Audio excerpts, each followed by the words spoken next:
We have a location, so I'm relieved about that, but my heart goes out to all the seniors that it's affecting because they don't like change so much. Well, big changes are coming for our senior community. A local center here in Waco is closing its doors.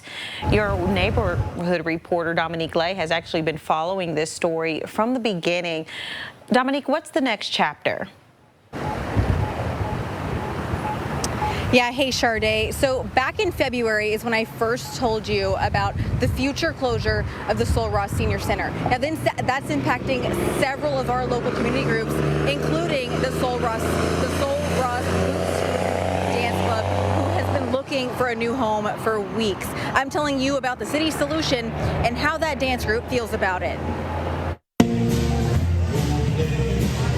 Every Thursday night for the past 40 years, the Scootin Dance Club has been meeting at the Sul Ross Senior Center. Home away from home for a lot of these people, and so it's just real hard.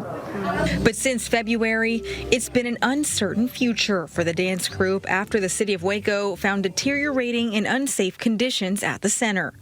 Sul Ross has its problems. Okay, there are places on the floor where my shoe catches the edge of one of the parquet panels in the floor.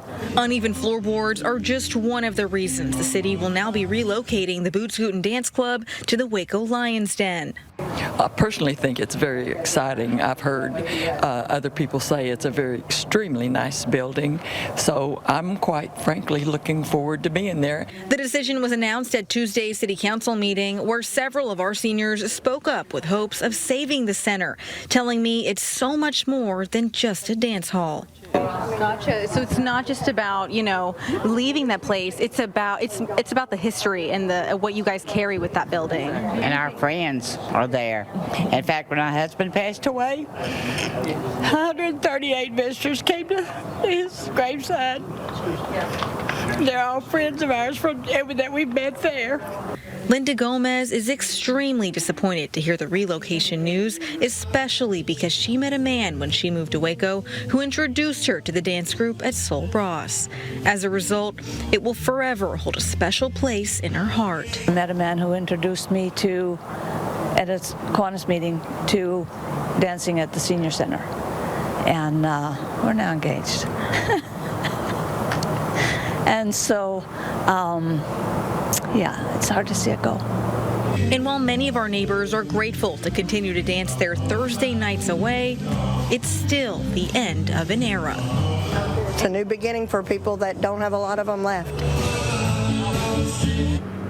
Now, I mentioned in my story just how much this building means to these people. They're talking about the history of Sul Ross, and it really just means so much to them, which is exactly why this group is going to be working towards designating this building, Sul Ross Senior Center, as a national landmark. We'll keep you updated as they continue to do that. You know, Dominique, I really love the heartwarming story behind the dance organization. Now, you said this center was home to several other organizations. Where will all of those groups be going? Where will they call home? Yes, okay, so those groups, there's an art group, another dance group, they're gonna be going to the Cameron Park Clubhouse, and then Meals on Wheels, a really big one. They hold several events here, one of them being bingo. They're gonna be going over to the Dewey Community Center. Hey, Dominique, I know it's windy out there, but bear with me. I have one more question. Do you know when they will be moving to the Lions Den? I know you mentioned that earlier this morning. Yes, great question. So the day that the Sul Ross Dance Group will have their first dance on Thursday, it's going to be May 8th. So they still have about 2 weeks left here, while those other groups, they're going to be making that transition on May 1st. Now, May 8th, the City Council, they decided that they're going to come out that day. I'm going to be out there. I've been coming every Thursday. I absolutely enjoy it. It's definitely a time that you're not going to want to miss. May 8th at the Lions Den, it's going to be the first day. For now, reporting in Waco, I'm Dominique Lay. We're going to get out of this wind.